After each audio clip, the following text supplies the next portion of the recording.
आणखी एक विचारायचं होतं की मगाशी तुम्ही AI बद्दल बोललात आणि सगळ्या कलाकारांनी थिएटरकडे वळावं, अर्थात तुम्ही गमतीत बोललात ते, पण तुम्ही नाटकाकडे वळताय, तुमचं नाटक येत आहे. एक आलं ना, एक आलं म्हणजे मी डिरेक्ट केलेलं आलं. अजून एक मी करतोय, मी ते विराजस कुलकर्णी, मी ऍक्टिंग करतोय खूप दिवसांनी. Exactly, मला त्याबद्दलच विचारायचं होतं.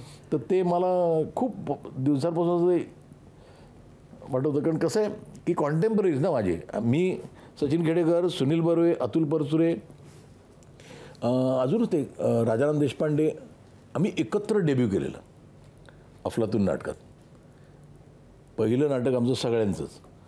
तर आज मग असं ते थोडंसं वाटतं ना की सगळेच करतात, मग आपण एक नाटक करायला हरकत आहे. आणि म्हणजे मी काही ठरवून केलं नाही. मला भरतचा फोन आला एकदा, आत्ताच एक 10 दिवसापूर्वी, सर एक नाटक करूया का आपण दोघं.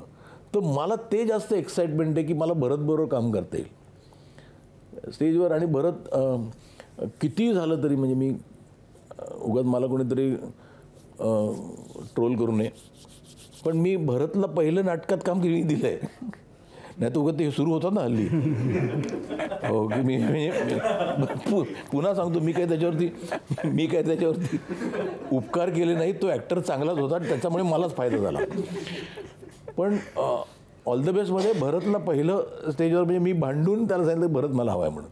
आणि त्यांनी, तो गुणीत नट आहे तो, तर मला कोणीतरी बोलल्यावर मला असं वाटलं की चला करू. ABP माझा, उघडा डोळे बघा नीट.